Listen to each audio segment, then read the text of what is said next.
नमस्कार दोस्तों, आज हम पढ़ेंगे सर्वनाम के बारे में। सर्वनाम किसे कहते हैं, शाब्दिक अर्थ क्या होता है, साथ ही जो सर्वनाम शब्द है वो एक विकारी शब्द है। अब ये विकारी शब्द है तो इसमें विकार किन किन शब्दों के माध्यम से आया है, तो इसके लिए कि जो विकारक शब्द है वो कौन कौन से हैं।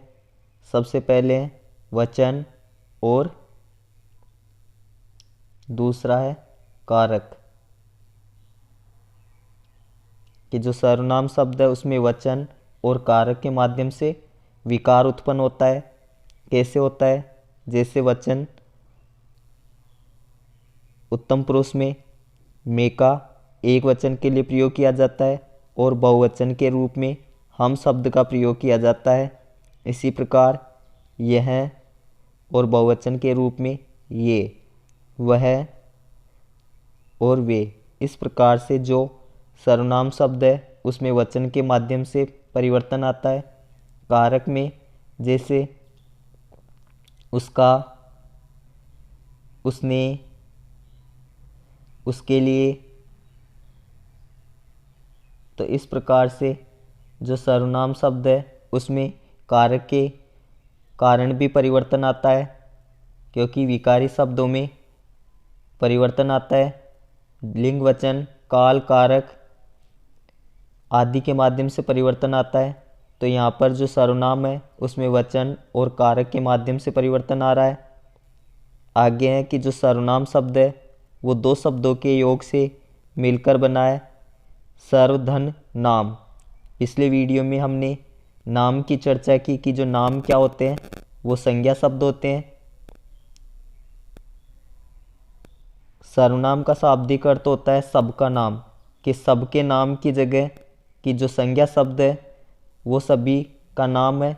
तो यहाँ पर जो संज्ञा शब्द है उनकी जगह जिन शब्दों का प्रयोग किया जाता है उन्हें सर्वनाम कहते हैं। कह सकते हैं संज्ञा के स्थान पर प्रयुक्त होने वाले शब्द सर्वनाम कहलाते हैं। अब प्रश्न कि सर्वनाम की आवश्यकता क्यों पड़ी, तो इसके लिए है भाषा में सुंदरता, संक्षिप्तता एवं पुनरुक्ति दोष से बचने के लिए संज्ञा के स्थान पर जिन शब्दों का प्रयोग किया जाता है वह सर्वनाम होते हैं।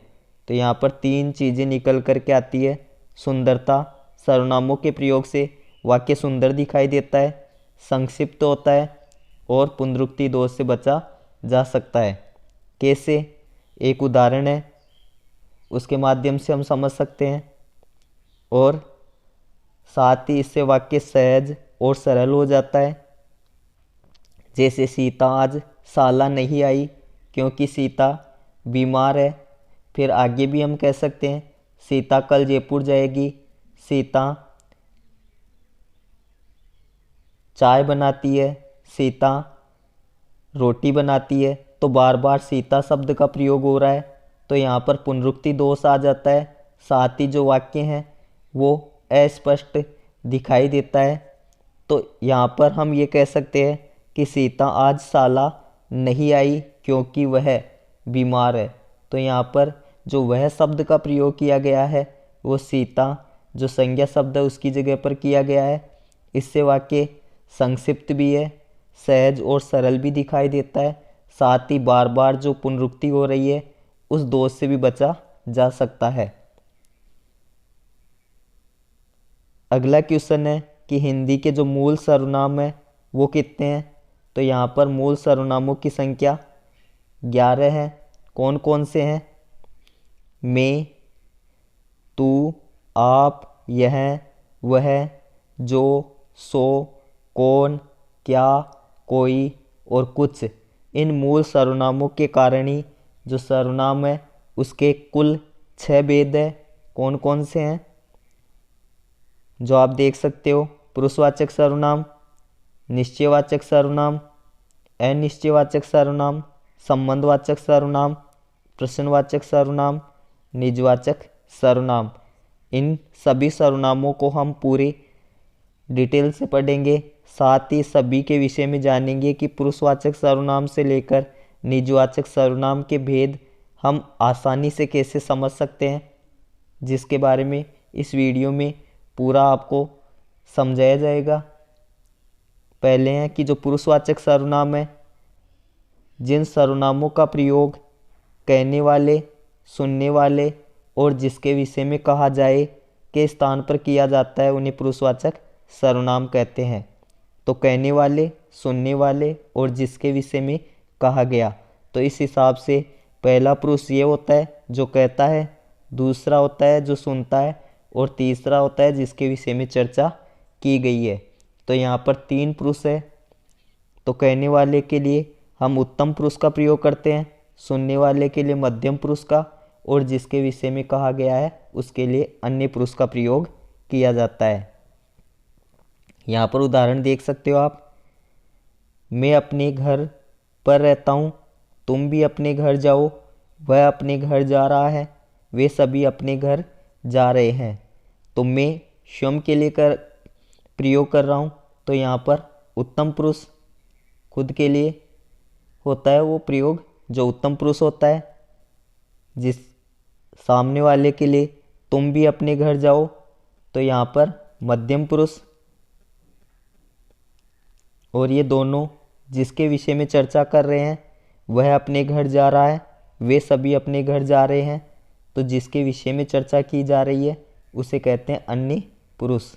तो इस प्रकार से पुरुष कितने होते हैं? 3 पुरुष होते हैं। तो 3 भेद है: उत्तम पुरुषवाचक सर्वनाम, मध्यम पुरुषवाचक सर्वनाम और अन्य पुरुषवाचक सर्वनाम। पहले हैं उत्तम पुरुषवाचक सर्वनाम। वे सर्वनाम शब्द जिनका प्रयोग बोलने वाला, वक्ता या लिखने वाला व्यक्ति अपने लिए करता है, उत्तम पुरुषवाचक सर्वनाम कहलाता है। जैसे इसमें मैं, मुझे, मेरा, मुझको, हम, हमें, हमारा, हमको।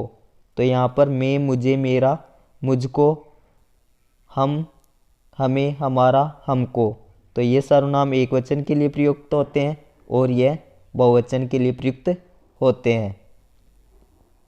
जैसे मैं आज जयपुर जाऊंगा, तो यहाँ पर उत्तम पुरुष के लिए मैं शब्द का एकवचन के रूप में प्रयुक्त हो रहा है। मुझे कल जयपुर जाना है, तो यहाँ पर भी एकवचन के रूप में। मेरा भाई रमेश है, तो यहाँ पर भी एकवचन के लिए है। परंतु यहाँ पर देख सकते हो आप, हम सब को मिलकर रहना चाहिए और हमें सभी का आदर करना चाहिए। तो यहाँ पर ये बहुवचन के रूप में हो रहे हैं और यहाँ पर एकवचन के लिए प्रयुक्त हो रहे हैं। आगे हैं मध्यम पुरुषवाचक सर्वनाम। वे सर्वनाम शब्द जिनका प्रयोग वक्ता या व्यक्ति, सुनने वाले, श्रोता या व्यक्ति के लिए प्रयोग करता है, मध्यम पुरुषवाचक सर्वनाम कहलाते हैं। कौन कौन से हैं? तू, तुझे, तेरा, तुमको, तुम और आप। यहाँ पर इन सर्वनामों का प्रयोग किया जाता है। आप शब्द है वो महत्वपूर्ण होने वाला है, क्योंकि इसका हम 3 जगह पर प्रयोग देखेंगे उसके बारे में, आप शब्द के बारे में, और सबके बाद में इस आप विषय को पूरा डिटेल से आपको समझाया जाएगा कि आप शब्द का प्रयोग कैसे किया जाता है अलग अलग सर्वनामों में। जैसे तुम यहाँ क्या कर रहा है, तुम यहाँ क्या कर रहे हो, आप यहाँ क्या कर रहे हो। तो यहाँ पर तू शब्द एक अनादर के रूप में प्रयुक्त हो रहा है। तुम यहाँ पर सही है, तुम यहाँ क्या कर रहे हो, आप यहाँ क्या कर रहे हो। तो आपका यहाँ पर एक आदर का सा भाव प्रकट हो रहा है।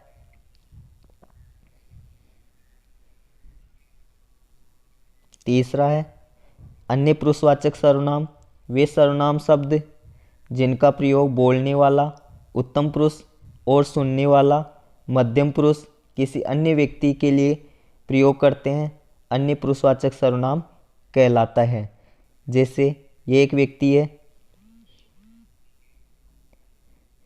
और ये एक व्यक्ति है,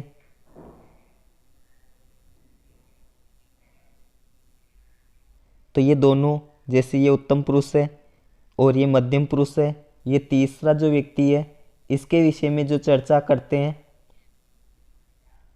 इसके बारे में जो बात कर रहे हैं, तो ये व्यक्ति अन्य पुरुष है, ये उत्तम पुरुष है, ये मध्यम पुरुष है। ये व्यक्ति इससे कहता है तो ये मध्यम पुरुष हुआ, और इसके विषय में कहता है तो ये कौन सा हुआ, अन्य पुरुष। कैसे शब्दों का प्रयोग किया जाता है, यह, वह, ये, वे और वो, ये जो शब्द है इन शब्दों का प्रयोग किया जाता है। जैसे यह मेरा दोस्त है, वह तुम्हारी गाय है, ये मेरे दोस्त है, वे तुम्हारी गाय हैं। यहाँ पर यह और वह शब्द का प्रयोग एक वचन के रूप में होता है, और ये और वे जो शब्द है इनका प्रयोग बहुवचन के रूप में होता है। साथ ही ये भी कह सकते हैं जो समीप की वस्तुओं के लिए यह शब्द का प्रयोग होता है, और वह का जो दूर की जो वस्तुएं हैं, यह वस्तुएं नहीं जो पुरुष है उनके लिए प्रयुक्त हो रहा है। तो यहाँ पर पुरुष है उनके लिए प्रयुक्त हो रहा है, न कि वस्तुओं के लिए। यहाँ पर आप देख सकते हो आप शब्द का प्रयोग, गांधी जी सत्य अहिंसा के पुजारी कहलाते हैं, आप देश के राष्ट्रपिता है। तो यहाँ पर आप शब्द का प्रयोग हुआ है जिसका परिचय के संदर्भ में प्रयोग हो रहा है। या हम कह सकते हैं किसी व्यक्ति से कि आप इनसे मिलिए, आप इनसे मिलिए, आप, या इनसे मिलिए, आप मुकेश है। तो यहाँ पर जो आप शब्द है उसका हम परिचय करवा रहे हैं कि जो मुकेश के लिए प्रयुक्त हुआ है, तो यहाँ पर परिचय के संदर्भ में है, तो अन्य पुरुष में परिचय के संदर्भ में आप शब्द का प्रयोग किया जाता है। दूसरा भेद है निश्चयवाचक सर्वनाम। वे सर्वनाम शब्द जो किसी निश्चित वस्तु का बोध कराते हैं निश्चयवाचक सर्वनाम कहलाते हैं। जैसे यह, वह, ये, वे और वो। हमने अन्य पुरुष में भी इन्हीं शब्दों का प्रयोग किया था, यह, वह, ये, वे और वो। संज्ञा की जो परिभाषा है उसमें हमने पढ़ा था किसी व्यक्ति,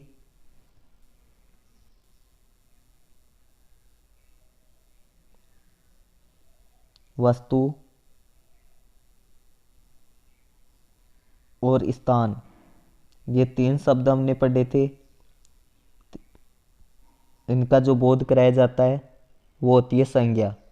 तो यहाँ पर जो अन्य पुरुष है उसमें कि जो व्यक्ति है उसके लिए इन शब्दों का प्रयोग किया जाता है। कौन कौन से शब्द, यह, वह, ये, वे और वो। अगर व्यक्ति के लिए होते हैं तो वो अन्य पुरुष वाचक में गिने जाएंगे, और अगर किसी वस्तु के लिए इन शब्दों का प्रयोग होता है, यह, वह, ये, वे और वो, तो वो निश्चयवाचक सर्वनाम में गिने जाएंगे। तो ये हमें ध्यान रखना है, व्यक्ति के लिए या किसी सजीव जो प्राणी है उसके लिए यह, वह, ये, वे और वो शब्दों का प्रयोग किया जाता है, तो वो अन्य पुरुषवाचक में और वस्तु के रूप में निश्चयवाचक सर्वनाम में गिने जाते हैं। अब यहाँ पर जो निकट की वस्तुएं हैं उनके लिए यह और ये शब्दों का प्रयोग किया जाता है, और दूर की वस्तुओं के लिए वह, वे या वो शब्दों का प्रयोग किया जाता है। यहाँ पर देख सकते हैं यह मेरा घर है, वह मेरा विद्यालय है, ये हमारी पुस्तकें हैं, वे तुम्हारी घड़ियाँ हैं। तो यहाँ पर इन शब्दों का प्रयोग किया गया है, यह, वह, ये, वे। तो यह मेरा घर है, वह मेरा विद्यालय है, ये हमारी पुस्तकें हैं, वे तुम्हारी घड़ियाँ हैं। तो निश्चितता की ओर बोध कराया जा रहा है, यह मेरा घर है। तो यहाँ पर निश्चित जो वस्तु है उसकी तरफ बोध कराया जा रहा है, वह मेरा विद्यालय है। यहाँ पर भी निश्चित वस्तु की तरफ बोध कराया जा रहा है, ये हमारी पुस्तकें हैं। तो यहाँ पर भी निश्चित है, वे तुम्हारी घड़ियाँ हैं। तो यहाँ पर भी निश्चित है। हमें ध्यान इतना ही रखना है कि अगर ये किसी व्यक्ति के लिए या प्राणी के लिए प्रयुक्त होते हैं तो वो अन्य पुरुषवाचक में होगा, और अगर इनका प्रयोग किसी वस्तु के रूप में है तो फिर निश्चयवाचक सर्वनाम में गिने जाएंगे। इतना ध्यान हमें रखना है। अब अगला भेद है, तो यहाँ पर नोट लगा करके बताया भी गया है, यह वह ये वे और वो अगर इन पांचों शब्दों का प्रयोग किसी व्यक्ति या प्राणी के नाम के स्थान पर हो तो पुरुषवाचक सर्वनाम का अन्य पुरुष होगा। जैसे वह गरीब है, तो गरीब कोई व्यक्ति है, उसके लिए प्रयुक्त हो रहा है। और अगर दूसरा उदाहरण है, यदि इन पांचों शब्दों का प्रयोग किसी वस्तु या स्थान की निश्चितता बताने के लिए किया गया है तथा वह संज्ञा शब्द इन पांचों शब्दों के बाद नहीं हो तो वह निश्चयवाचक सर्वनाम होते हैं। जैसे वह मेरा विद्यालय है, तो यहाँ पर जो कंडीशन दी गई है कि वह कौन सी कंडीशन है बताने के लिए किया गया है तथा वह संज्ञा शब्द इन पांचों शब्दों के बाद नहीं हो। इसका ध्यान रखना है कि यहाँ पर जो संज्ञा शब्द कौन सा है, विद्यालय, यह ऐसे नहीं होना चाहिए वह विद्यालय मेरा है।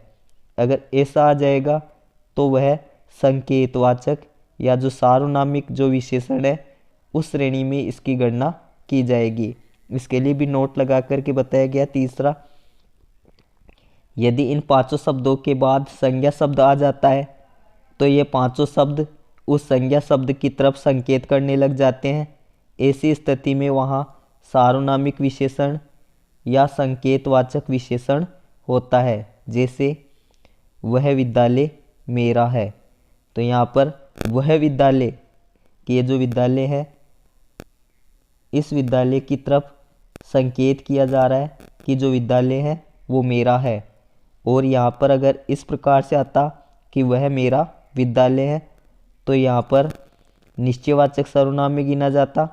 और अगर यहाँ पर ये आ रहा है वह विद्यालय, ये जो संज्ञा शब्द है वो तुरंत बाद में, वह के तुरंत बाद में आ रहा है, इसलिए यहाँ पर सार्वनामिक या संकेतवाचक विशेषण है। इतना ज़रूर ध्यान रखना। आगे है तीसरा जो भेद है, अगली क्लास में इसको पढ़ेंगे। तब तक के लिए आप वीडियो को ऐसे ही देखते रहिए, और बताई गई जानकारी आपको अच्छी लगी तो आप इस वीडियो को ज़्यादा से ज़्यादा शेयर करें, लाइक करें और साथ ही सब्सक्राइब ज़रूर करें। थैंक यू, धन्यवाद।